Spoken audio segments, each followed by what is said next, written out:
എത്ര നല്ല മനുഷ്യനാ ഈ ഗഫൂർക്ക.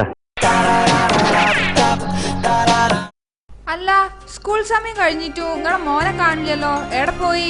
സ്കൂള് സമയം കഴിഞ്ഞാലാണോ അവന് കിസ് തുടങ്ങുക? അയ്യയ്യേ, നിങ്ങളെ ചെക്ക ഇമ്മാരി ടൈപ്പാ? കിസ്സോ? എന്താണ് ആമിനാജി ഇങ്ങനൊക്കെ പറയണേ? കിസ് ചോദ്യോത്തര മത്സര പരിപാടിന്ന്. ഓ അതാണല്ലേ. ശുക്കൂറിന് അതൊക്കെ അറിയാ? പിന്നെ ആരാച്ചിട്ട് ഓനെ പഠിപ്പിക്കുന്നത്? നമ്മളെ ഗഫൂർക്കല്ലേ? മൂപ്പർക്ക് ഭയങ്കര വിവരല്ലേ, പത്രം വായിച്ചിട്ടേക്കും അല്ലേ? ബുദ്ധി ഉള്ളവർക്ക് പത്രം വായിക്കേണ്ട കാര്യമില്ലാന്ന്. അത് ദൃശ്യത്തിലെ ഡയലോഗ് അല്ലേന്ന്? ഞങ്ങള് സിനിമ ഒന്നും കാണുന്നില്ലാന്ന്.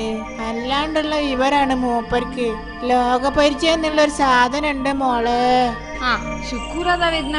അല്ല എന്താ മോനെ ഫസ്റ്റ് കിട്ടിയ എനക്ക്? കൊളായമ്മ, ഓര് കൊറേ ചോദ്യങ്ങൾ ചരിത്രത്തിന്ന് ചോദിച്ചെന്ന്. ഓരോ മഹാന്മാര് ജനിച്ച ദിവസമൊക്കെ ചോദിച്ചാഞ്ഞ്. ഉപ്പയാണെങ്കിൽ അതൊന്നും പഠിപ്പിച്ചു തന്നിട്ടില്ലേനി. അതെന്താ ഗഫൂർക്ക ഓനെ പഠിപ്പിക്കാഞ്ഞേ? മൂപ്പർ അതാ വരുന്ന. നിങ്ങൾ എന്താണ് മനുഷ്യ മോനെ ചരിത്രം പഠിപ്പിക്കാഞ്ഞേ? ഉപ്പ ഓരോരുത്തര് ജനിച്ച ദിവസമൊക്കെ ചോദിച്ചാഞ്ഞ് ഓരെന്നോട്. എന്നോട് എന്താണ് ഒരു ചോദിച്ചത്? ക്രിസ്തുവും ബുദ്ധനും നബിയും നാരായണ ഗുരു ഒക്കെ ഏതൊക്കെ ദിവസാ ജനിച്ചെന്ന് ചോദിച്ചുപ്പാ. മണ്ട, ഓരൊക്കെ ജനിച്ചത് സർക്കാർ അവധി ദിവസങ്ങളിലാണ്.